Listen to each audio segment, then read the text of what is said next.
माननीय मुख्यमंत्री जी ने अनुरोध किया था भारत सरकार को, तो उससे हमें डीआरडीओ की मदद मिल रही है। हम लोग 2 टेम्परेरी हॉस्पिटल बनाने जा रहे हैं। 2 की जो है हमने रिक्वेस्ट की थी, तो 2 हम बना रहे हैं। एक गढ़वाल में बना रहे हैं और एक कुमाऊं में बना रहे हैं। कुमाऊं में हम लोग हल्द्वानी मेडिकल कॉलेज है, सुशीला तिवारी मेडिकल कॉलेज है, उसी के परिसर में बना रहे हैं और उसको रन भी सुशीला तिवारी मेडिकल कॉलेज ही रन करेगा। उसमें अपना पूरा स्टाफ और सारी चीज़ें वही लोग लगाएंगे, हम लोग बाकी फंड करेंगे। पूरी फैसिलिटी बना के डीआरडीओ में देंगे, रन हम लोग करेंगे अपनी मैन पावर से। और गढ़वाल में हम लोग आईडीपीएल में बना रहे हैं, जो एम्स जिसको रन करेगा। एम्स से बात हो गई है, एम्स के लोग उसको चलाने के लिए तैयार हैं।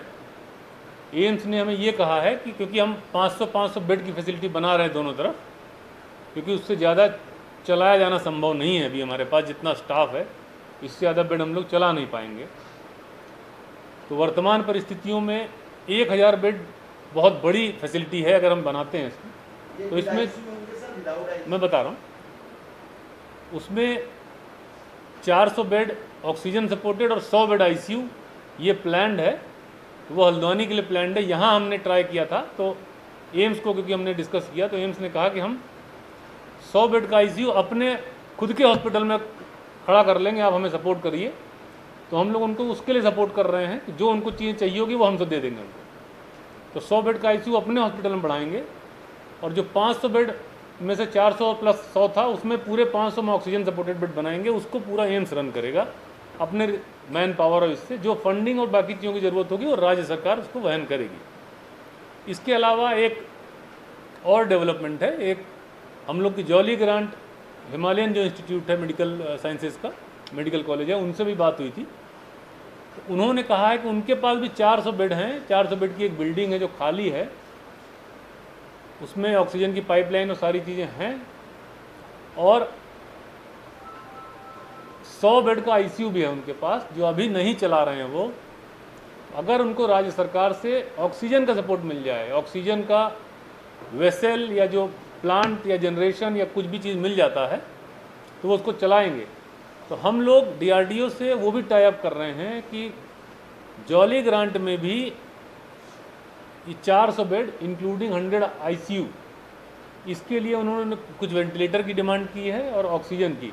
हमने उनसे प्रपोजल मंगा लिया है और उनसे हमने रिक्वेस्ट की कि आप पूरा चीज़ दे दिए, जो जो चीज़ वो मांगेंगे वो हम दे देंगे। मैन पावर वो अपना लगाएंगे नेचुरली, क्योंकि मैन पावर का ही मेजर इशू है और क्योंकि उनके हॉस्पिटल के अंदर वो फैसिलिटी रहेगी तो उनको चलाना भी उनके लिए आसान होगा। तो इस तरीके से आप देखेंगे तो लगभग 1400 बेड की फैसिलिटी हम और क्रिएट कर ले जाएंगे 15 दिन में। मुझे उम्मीद है कि हम 15 दिन में ये भी खड़ी कर देंगे। लगातार केसेस बढ़ रहे हैं, अभी भी कल भी केसेस ज़्यादा आए, अभी तक का सबसे ज़्यादा केस कल आया है। और हम लोग का जो प्रयास है वो कोशिश यही है कि जो संक्रमण की दर है कम की जाए। इसी की वजह से आप जानते हैं कि रेस्ट्रिक्शंस भी हम लोगों ने लगाए हैं।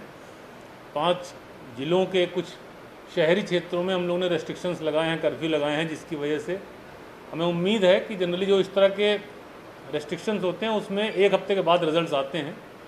तो हम लोग ये उम्मीद कर रहे हैं कि संडे ऑनवर्ड्स हमें कुछ बेहतर रिजल्ट मिलेंगे।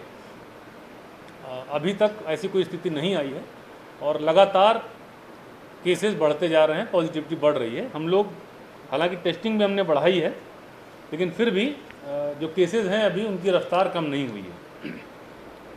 मैं बताना चाहूँगा आप लोगों को कि हमने पिछले 2 दिनों में डीसीएचसी जो मिड लेवल का हॉस्पिटल होता है, जहाँ पे हम लोग मॉडरेट केसेस को ट्रीट करते हैं, उनकी संख्या हमने और बढ़ा दी है। 7 हमने और बढ़ाए हैं 2 दिनों में पिछले। टोटल आज के डेट में 62 हेल्थ फैसिलिटीज़ हैं जिनको dedicated Covid health care centre की तरह से हम चला रहे हैं। इसमें गवर्नमेंट और प्राइवेट दोनों हैं। ये 7 जो बढ़ गए हैं, इनके बढ़ने के बाद हमारे ऑक्सीजन सपोर्टेड बेड लगभग 700 और बढ़े हैं। आईसीयू बेड 39, वेंटिलेटर 2 ये बढ़ गए हैं जो एग्जिस्टिंग थे। वर्तमान में हमारे 12 जो है डेडिकेटेड कोविड हॉस्पिटल हैं, जो सबसे टॉप लेवल की फैसिलिटी होती है। 62 जैसे मैंने बताया पहले डीसीएचसी हैं और 385 DCCC हैं, dedicated Covid care centre. Total bed जो विदाउट ऑक्सीजन है वो 17,300 से ज़्यादा हैं। ऑक्सीजन सपोर्टेड बेड लगभग 5,500 हैं।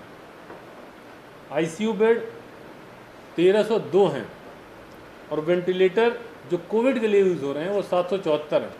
इसमें वो आईसीयू सम्मिलित नहीं है जो अभी भी हम बाकी बीमारियों के रोगियों के लिए या अपनी आरसीएस सर्विसेज के लिए यूज़ कर रहे हैं, वो इसमें शामिल नहीं है। कुछ जगहों पे हमने वो फैसिलिटी अभी रखी है कि अगर कोई कोविड पॉजिटिव प्रेग्नेंट लेडी आती है या अदरवाइज़ भी सीरियस कोई प्रेग्नेंट लेडी आती है तो उसको हमें ऑपरेट करना, सीजर करना, उसको आईसीयू में रखना, उसके लिए हमने सेपरेट व्यवस्थाएं रखी हैं बड़े हॉस्पिटल्स में अपने।